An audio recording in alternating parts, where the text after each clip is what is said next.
Okay, here we are, and it's Act 4.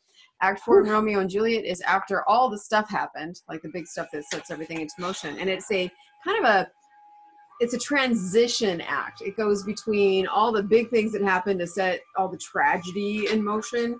And it's just like the setup, what happens next. Here's something interesting about Act 4. Romeo's not in it. This act is just basically the tragedy of Juliet. And as we remember, we left off with Act 3, she was feeling suicidal and there was only one person that could help her. So when we go into Act 4, Scene 1, she's on her way to see the friar. So have your reader's diary in front of you. And you can write about your pre-thoughts here. Think about what you already know based on what happened in Act 3. What do you think is going to happen right now? Why is she going to the friar?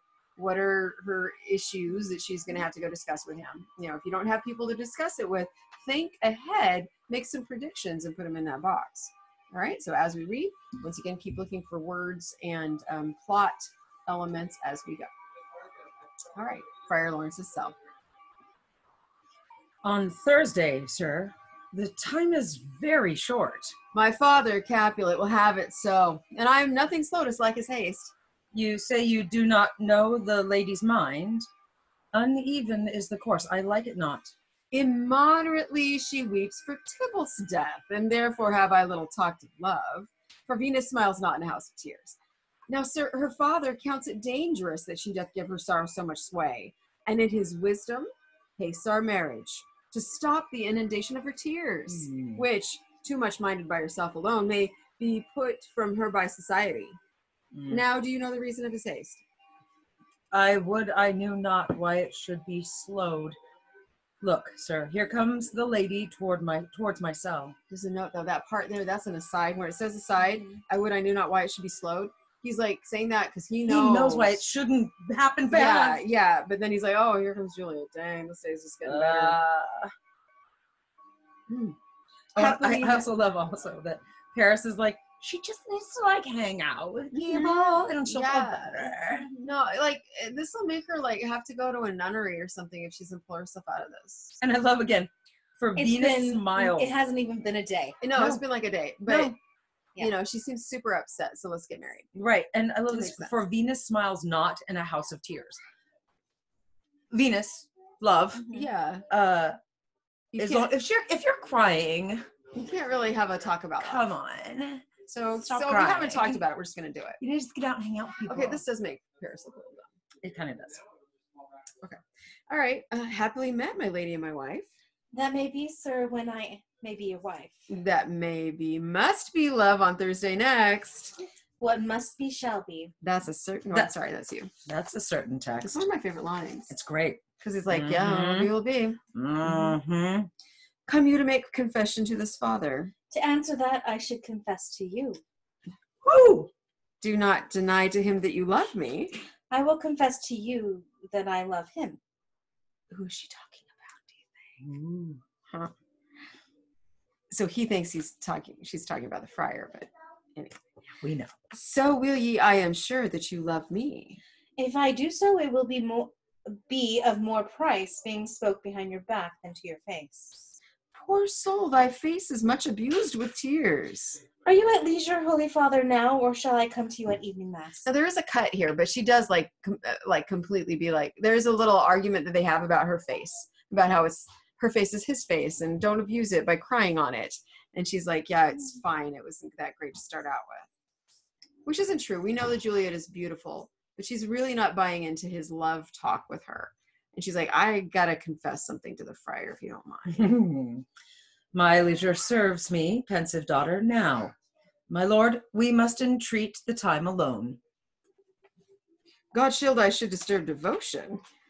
Juliet, on Thursday early will I rouse thee. Till then, adieu, and keep this holy kiss. And he kisses her on the cheek, just like a sweet little take care kind of thing. Yeah. Oh, shut the door, and when thou hast done so, come weep with me, past hope, past cure, past help. Ah, Juliet, I already know thy grief. It strains me past the compass of my wits. I hear thou must, and nothing may prorogue it, on Thursday next be married to this county. Tell me not, friar, that thou hearest of this, unless thou tell me how I may prevent it. If in thy wisdom thou canst give no help, do thou but call my resolution wise, and with this knife I'll help it presently. God join my heart and Romeo's, and thou our hands, and ere this hand by thee to Romeo sealed shall be the label to another deed, or my true heart with treacherous revolt turn to another, this shall slay them both. Be not so long to speak, I long to die. If what thou speakest, speak not of remedy. Wow. Okay. Now that is going to explain the friar's actions. So, because she comes in and she's like, "Don't even talk to me about how this problem's unless you have a solution to it. Yeah. And if you don't have a solution, I got a knife." Yeah.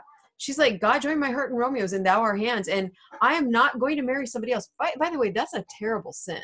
Indeed. If you believe in the deity that the friar has taught her to believe in, then you don't just go and marry another guy. No. That's against God. You can't do that. She's like, "I'm not going to." So if you don't have a solution, I do. And you're not going to like it.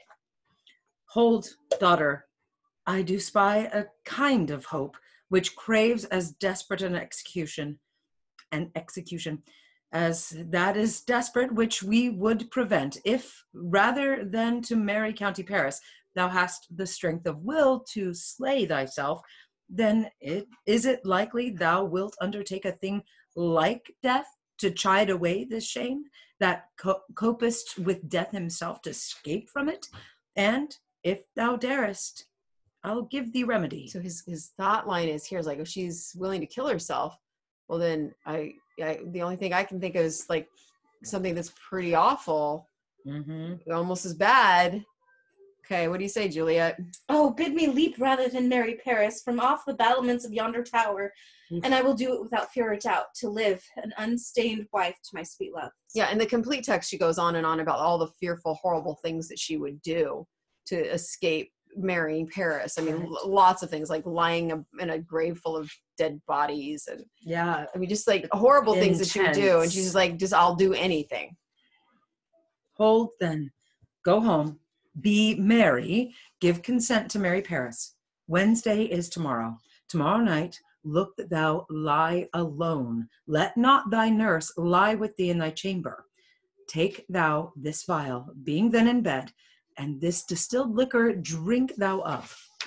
When presently through all thy veins shall run a cold and drowsy humor, for no pulse shall keep his native progress, but surcease.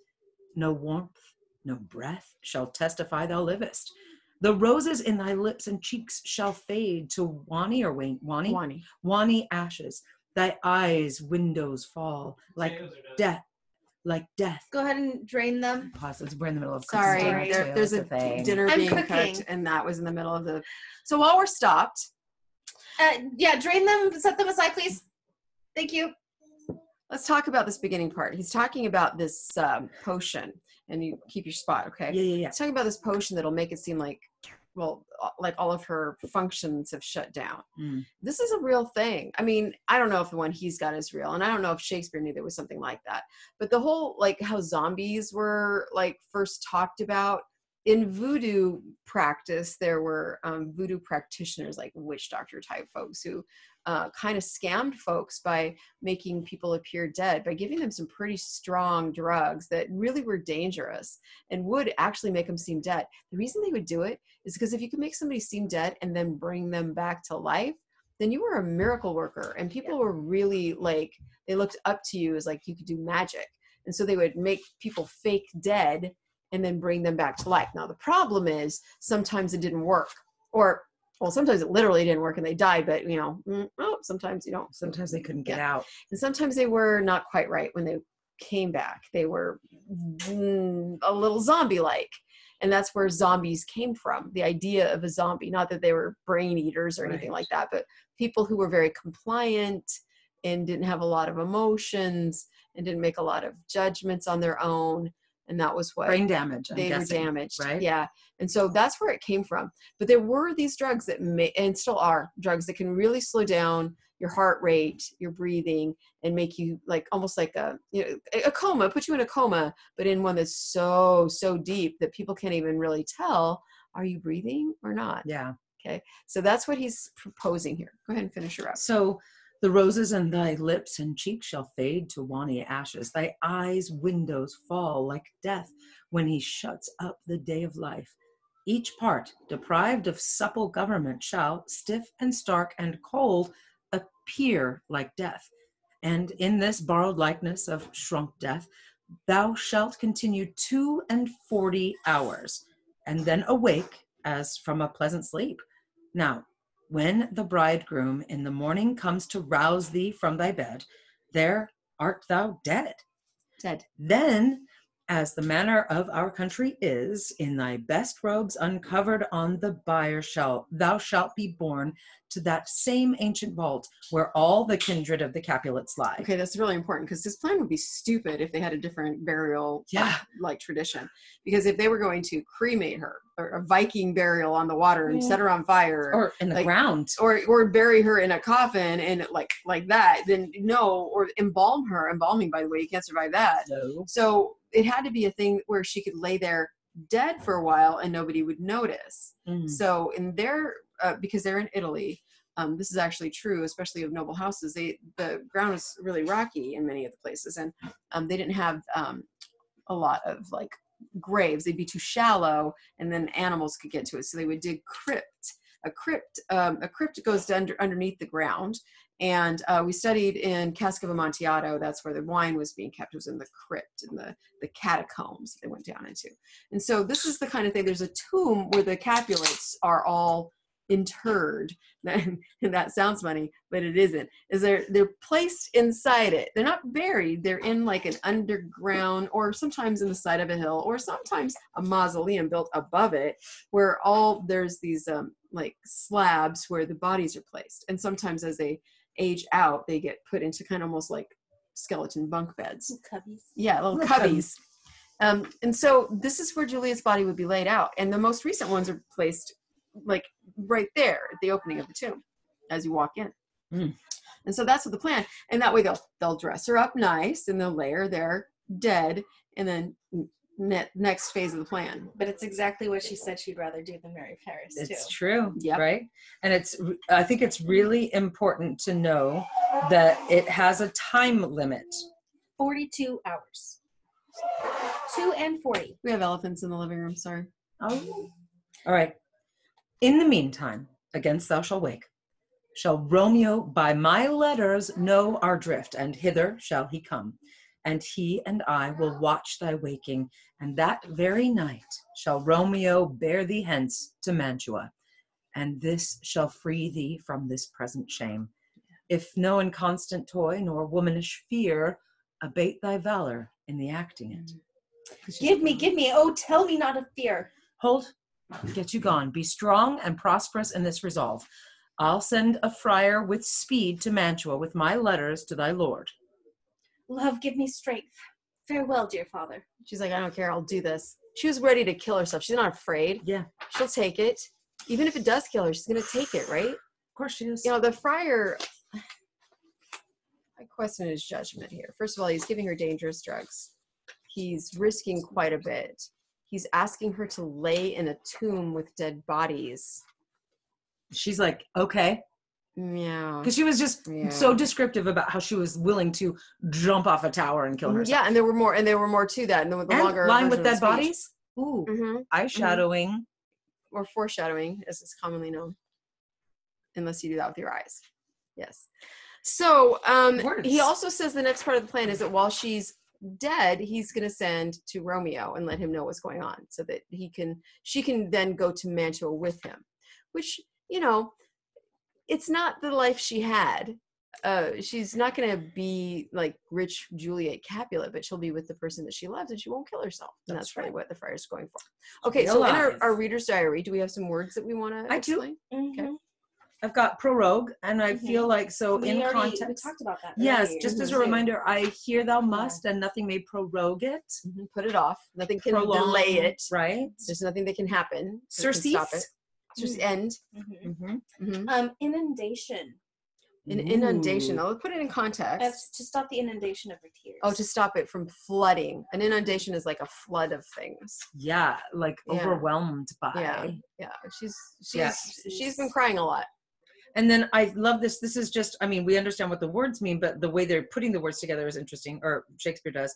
In the meantime, against thou shalt awake. Before you wake up. Right. So it's a different use of that preposition against, like planning for. Right. You're awaking is what he's saying there. Okay. Cold and drowsy humor. What do you Humors, they felt, okay, that was like something they talked about in like the health terms back then. Humors were things like the things inside you. Yeah. So maybe it called for bloodletting or leeches. Both. They would like let the humors out or whatever, but you'd have these humors in you that would be cold and drowsy instead of as they were trying to process like medical knowledge. Yeah, that was the science of the time. And remember, he's a Franciscan friar, and Franciscan friars are all about medicine, and that's why he's the right guy to go to, right? He not only can take their confessions and marry them, but he also has drugs. Yeah, and he told you that. He literally hands her a vial. Yeah, he already had this on hand. Why does he have this thing? Now, maybe it's because when somebody's really sick, sometimes it's good to like put them in, really like, sedate them, like sedate them down so that the disease doesn't progress, or maybe they're in a lot of pain, or whatever you're doing. Maybe there was a reason to have this, but it is a little sketchy. Yeah. But he does have them, and he told you the drugs could be used for good, and they can also be used for bad, and you need to be careful not to use things for evil means. He's big on that. Yeah, and he's hoping that's not. What is he trying to do here? Why is he doing this? Why does he feel compelled to go to this length? It's a very good question. So he's handling two very suicidal teenagers. Suicide is a terrible sin as well, and he would want to prevent that at any cost. You don't. These kids, their mortal souls are in danger should they take their own lives, and he wants to solve that by preventing it. So the character notes, I mean, Friar Lawrence in this, like, first he's having to sort of conceal his knowledge when he's talking to Paris. Yeah. Because, you know, he knows why it needs to be. Yeah, he can't Don't get married now. He can't marry them. No. Like, he can't. Yeah, but he doesn't want to say why. Right. And then. He just says, like, could you slow down? Yeah, please. Yeah.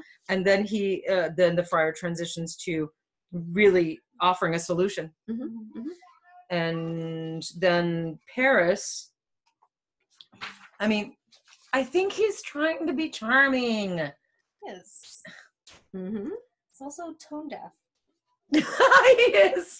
No, he doesn't read the room well. He does not read the room because he's just like, oh, stop crying. You just need to come out and have fun. But of course, he has very surface knowledge of everything. Yeah. He has no clue that she's ever met Romeo. All he knows of this girl is he saw her at a party and she was cute. They haven't really had time to really talk or anything. Then a cousin gets murdered. Yeah, and she seems super sad about it. And she's just a lovely girl, but very young. She's trying to cheer her up. Yeah, and he'd be a good husband. And so he's still nice. He's a little clueless, but nice. Yeah, so he sees her. She's gone to go confess. What a nice girl. But he does not read the room well. I mean, he smooches her. Yeah. Like, that's just. But I mean, in his mind, though, it's set. We're gonna get married. You're gonna be already calling her his wife, and also her dad's father. Yes, he's in. So, and then of course Juliet in this is like, I'm gonna kill myself. This is last ditch effort right here. So if you don't have a plan, she doesn't know. I got it. Any other thing to do but to go to the friar. The friar doesn't, because this is the only other person who knows the secret, right? She can't talk to Romeo. She's done with the nurse. There's really nobody else except for like Romeo's man who delivered the rope ladder. Is she going to go talk to him? No, she doesn't have anybody to talk to right now. She really doesn't. And this is her last person to talk to. And if he doesn't have a solution, as she says, she can take care of it herself. She still has one thing she can do. Still, she doesn't fall apart like Romeo does when he plans to kill himself either. She doesn't throw herself on the ground. She holds it together, even if she's threatening to kill herself. Yeah. All right, so that's scene 1. Yep, scene 1. We'll be back for scene 2.